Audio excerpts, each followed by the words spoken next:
अस्सलामु अलैकुम वरहमतुल्लाहि वबरकातुहू। अल्हम्दुलिल्लाहि रब्बिल आलमीन वस्सलातु वस्सलामु अला नबिय्यिना मुहम्मदिन व अला आलिहि व सहबिहि अजमईन व बाद।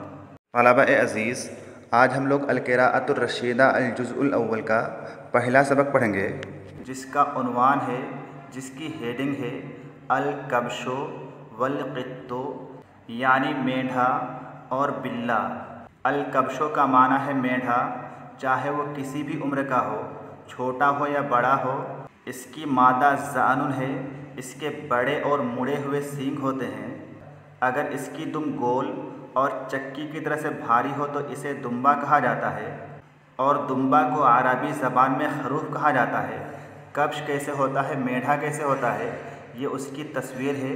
अगर आपने मेंढा ना देखा हो तो इस तस्वीर को देख करके आप समझ सकते हैं कि इस तरह से मेंढा होता है। अल-कब्शो की जमा क्या है? इसकी कई जमा आती है, अकबाशुन, केबाशुन, कुबूशुन और अकबुशुन। उसके बाद दूसरा कलिमा है अल-क़ित्तो। अल-क़ित्तो का माना है बिल्ला। इसी तरह से इसके और भी कई मानी होते हैं, जैसे किस्मत, नसीब, हिसाब का रजिस्टर और आम किताब वगैरह। इसकी जमा क़ितातुन और क़ितातुन आती है। उसके बाद यहाँ पर चंद नए कलिमात हैं। पहला कलिमा है अल-हुजरतो। अल-हुजरतो का माना है कमरा, घर का ज़ेरी कमरा। इसी तरह से इसका माना जानवरों का बाड़ा भी होता है। इसकी जमा हुजरुन आती है, जीम के फतहा के साथ। उसके बाद अगला कलिमा है अल-कब्शो, जिसका माना अभी आपको बताया गया। उसके बाद एक कलिमा है अल-हक़लो, काबिल काश्त ज़मीन, खेत। इसी तरह से इसका माना काम का मैदान और जगह भी होता है। इसकी जमा हुकूलन आती है। उसके बाद अगला कलिमा है क़रुबता, तू एक मर्द करीब हुआ। ये कलिमा क़रबा यक़रुबु क़राबतन व क़ुरबन व क़ुरबतन का फ़ेल माज़ी वाहिद मुज़क्कर हाजिर का सेगा है, जिसका माना होता है करीब होना। उसके बाद अगला कलिमा है यख़मिशो, वह एक मर्द नोचता है या नोचेगा। वह एक मर्द नाखुन मारता है या नाखुन मारेगा। यह कलिमा खमाशा यख़मुशो खुमूशन व खुमूशतन का फ़ेल मुज़ारे वाहिद मुज़क्कर गायब का सेगा है, जिसका माना होता है चेहरा नोचना, खसोटना, नाखुन मारना वगैरह। उसके बाद अगला कलिमा है यज़हबो, वह एक मर्द जाता है या जाएगा। ज़हबा यज़हबो ज़हाबन व ज़ुहूबन व मज़हबन का माना है जाना, गुज़रना, मरना और मिटना वगैरह। उसके बाद आइए इस किताब की इबारत शुरू करते हैं। तो यहाँ पर इबारत है अना फिल हुजरते वल कब्शो फिल हक़ले व हुवा ला यक़दरु अन यदख़ुला इंदी व अम्मा अना फ़अक़दरु अन अख़रुजा इलैहि। क्या कह रहे हैं? अना फिल हुजरते। अना का माना क्या है? मैं। फ़ी का माना में। अल-हुजरते का माना अभी आपको बताया गया, कमरा। अना फिल हुजरते, मैं कमरे में हूँ।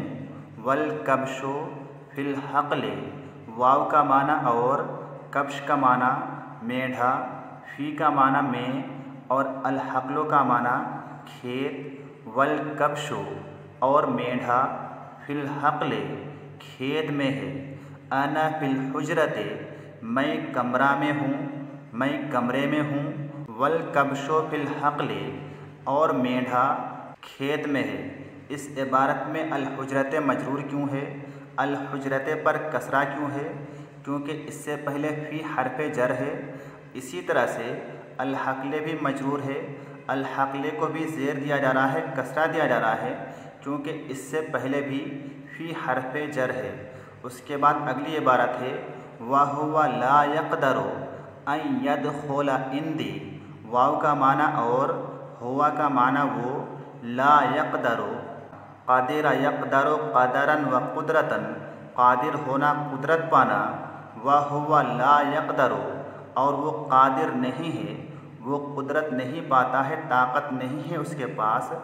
अन यदख़ुला, अन का माना ये कि यदख़ुला, दख़ला यदख़ुलु दुख़ूलन, दाखिल होना, अंदर आना। इंदी, मेरे पास। इबारत का तर्जुमा क्या है? वहुव ला यक़दर, और वो कादिर नहीं है, वो कुदरत नहीं रखता है, अन यदखुला, कि वो दाखिल हो, इंदी, मेरे पास, और वो मेरे पास दाखिल होने की ताकत नहीं रखता है, उसके पास कुदरत नहीं है कि वो मेरे पास दाखिल हो। इस इबारत में यदखुला फ़ेल मुज़ारे मंसूब है, यानी यदखुला पढ़ा जा रहा है, रफ़ा के साथ या जज़्म के साथ नहीं पढ़ा जा रहा है, बल्कि यदखुला फ़ेल मुज़ारे को नसब दिया जा रहा है। मंसूब होने का सबब ये है कि इससे पहले अन हरफ नासिब है। आपने पढ़ा है कि फ़ेल मुज़ारे को नसब देने वाले हरूफ 4 हैं, अन, लन, कई और इज़न। ये चारों हरूफ फ़ेल मुज़ारे को नसब देते हैं। इन चारों हरूफ में से कोई हर्फ अगर किसी फ़ेल मुज़ारे से पहले आ जाए तो ऐसी सूरत में वो फ़ेल मुज़ारे मंसूब हो जाता है। यदखुला फ़ेल मुज़ारे का फ़ाइल कौन है? हुवा ज़मीर फ़ाइल है, जिस ज़मीर का मर्जा अलकब्शो है, यानी मेढा। उसके बाद अगली इबारत है व अम्मा अना फ़अक़दरु अन अख़रुजा इलैहि। व अम्मा अना, और जहाँ तक बात रही मेरी, फ़अक़दरु, मैं कादिर हूँ, मेरे पास कुदरत है, ताकत है, मेरे पास सलाहियत है, अन अख़रुजा इलैहि। अख़रुजा ये खराजा यख़रुजु खुरूजन, बाब नसरा से फ़ेल मुज़ारे वाहिद मुतकल्लिम का सेगा है। माना होता है इसका निकलना। अन अख़रुजा इलैहि, कि मैं उसकी तरफ, यानी उस मेढे की तरफ। इलैहि में है ज़मीर का मर्जा क्या है? अलकब्शो है, मेढा है, कि मैं उस मेढे की तरफ निकलूँ। व अम्मा अना, और जहाँ तक बात रही मेरी, फ़अक़दरु, तो मैं कादिर हूँ, मेरे पास कुदरत है, मेरे पास ताकत है, अन अख़रुजा इलैहि, कि मैं उसकी तरफ निकलूँ। या गालिबु ला तक़रुब मिनल कब्शि। या गालिबु, या का माना क्या है? ए, ये हरफ निदा है जो कि अपने बाद वाले को बुलाने के लिए, आवाज़ देने के लिए इस्तेमाल होता है। और अगर उसके बाद वाला कलेमा, यानी हरफ निदा के बाद जो कलेमा आता है जिसको मुनादा कहा जाता है, मुफरद मारिफा हो, मुज़ाफ़ या शिबह मुज़ाफ़ ना हो, तो ऐसी सूरत में वो रफ़ा की अलामत पर मबनी होता है। तो इसी वजह से यहाँ पर या हरफ निदा के बाद जो गालिबो का लफ्ज़ है, जो कि एक नाम है और मुनादा बन रहा है, इसको रफ़ा की अलामत पर मबनी पढ़ा जा रहा है, या गालिबो पढ़ा जा रहा है, या गालिबा, या और कोई एराब नहीं दिया जा रहा है। या गालिबो, ए गालिब, ला तक़रुब, तू करीब मत हो, तू नज़दीक मत हो, तुम पास मत जाओ। ये फ़ेल नहीं वाहिद मुज़क्कर हाजिर का सेगा है, मिनल कब्शे, मेढा से। या गालिबो, ए गालिब, ला तक़रुब, तू करीब मत हो, तुम पास मत जाओ, मिनल कब्शे, मेढा से। ए गालिब, तुम मेढा के करीब मत जाओ। लिअन्नका इदा क़रुब्त मिन्हु नदहका बिक़रनैहि। लिअन्नका, इसलिए कि तुम, इदा क़रुब्ता, जब तुम करीब होगे, मिन्हु, उससे, यानी उस कब्श से, उस मेढे से, नदहका, नतह यंतह नतहन, सींग मारना, नदहका, वो तुम्हें सींग मारेगा, बेक़रनैहि, अपने दोनों सींगों से। क़र्नुन का माना सींग होता है। ऐसे क़र्नुन के और भी कई मानी होते हैं, जैसे सदी, 100 साल का अरसा। इसी तरह से कौम के सरदार को भी क़र्नुन कहा जाता है, जिसकी जमा क़ुरूनुन आती है। लेकिन यहाँ पर क़र्नुन का माना क्या है? सींग है। बेक़रनैहि, अपने दोनों सींगों से, ये असल में तस्निया का कलिमा है जिसकी इजाफत ज़मीर की तरफ की गई है। असल में ये क्या था? क़रनैने हे था। क़रनैने जो कि तस्निया है, उसकी इजाफत हा ज़मीर की तरफ की गई है। और आपको मालूम है कि तस्निया का नून इजाफत के वक्त गिर जाता है, इसीलिए क़रनैने के नून को गिरा करके, हस्फ करके क़रनैहे बनाया गया है। और ये कलेमा हालत जर में इसलिए है क्योंकि इससे पहले बा हरफ जर है, इसीलिए ये तस्निया का लफ्ज़ हालत जर में है, जिसे